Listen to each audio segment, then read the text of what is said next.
Hi hello నమస్తే welcome back to our channel. Today మన ఛానల్లో చికెన్ బిర్యానీ ఎలా చేసుకోవాలో చూసేద్దాం ఫ్రెండ్స్. అందుకోసం నేను 5 ఆనియన్స్, 3 టమాటో, అలాగే కారంకి తగ్గట్టు పచ్చిమిర్చిని తీసుకున్నానండి. ఇలా చాప్ చేసి పెట్టుకున్నాను. అలాగే ఒక బౌల్లోకి బిర్యానీ దినుసులు తీసి పెట్టుకున్నాను. ఇలా బిర్యానీ ప్యాన్ పెట్టుకొని అందులో 5 టేబుల్ స్పూన్స్ ఆయిల్ వేసానండి. అలాగే 2 టేబుల్ స్పూన్స్ నెయ్యి వేసుకున్నాను. కొంచెం వేటెక్కాక మనం ముందుగా బిర్యానీ దినుసుల్ని అందులో వేసుకొని మంచి అరోమా వచ్చిన తర్వాత మనం ముందుగానే చాప్ చేసి పెట్టుకున్న ఆనియన్స్ అండ్ పచ్చిమిర్చిని వేసుకొని బాగా ఫ్రై చేసుకోవాలండి. బిర్యానీకి ఆనియన్స్ బాగా ఫ్రై అయితేనే టేస్ట్ బాగుంటుందండి.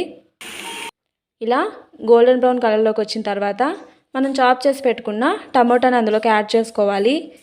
వేసుకొని టమాటో కూడా బాగా జ్యూసీగా వచ్చేటట్టు బాగా ఫ్రై చేసుకోవాలి.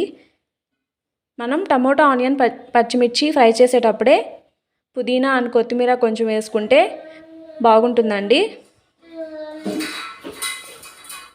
ఇలా బాగా మిక్స్ చేసుకున్నాక అందులో నేను 1.5 tablespoon ginger garlic paste వేసుకొని ఒక 2 మినిట్స్ బాగా మిక్స్ చేసుకున్నానండి. అలాగే చికెన్ నేను ముందుగానే salt, turmeric powder, red chilli powder, 1 table spoon oil, అలాగే కొంచెం వాటర్ యాడ్ చేసి ఇలా బాయిల్ చేసి పెట్టుకున్నాను.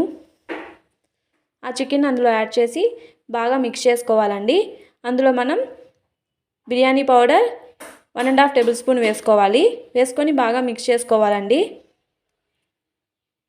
మనం ముందుగానే సోక్ చేసి పెట్టుకున్న రైస్ని అందులో యాడ్ చేసుకోవాలి. యాడ్ చేసుకొని నేను 2 గ్లాస్ రైస్ వేసానండి, అందుకని 4 గ్లాస్ వాటర్ యాడ్ చేసుకున్నాను.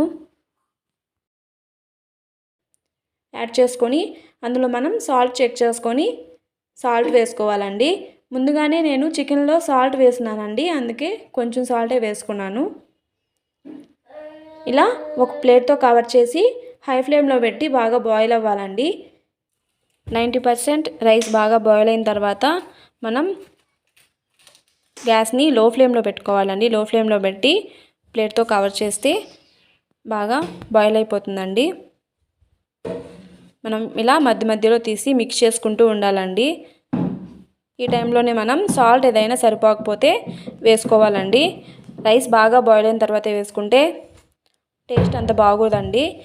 ఇలా బాయిల్ అయ్యేటప్పుడే మనం అందులో కొత్తిమీర అండ్ పుదీనాని ఇలా గార్నిష్గా వేసుకోవాలి. వేసుకొని మొత్తం ఒకసారి ఫైనల్గా మిక్స్ చేసుకోవాలండి. బిర్యానీ కంప్లీట్ అయిన వెంటనే మనం ఓపెన్ చేసేయకూడదండి.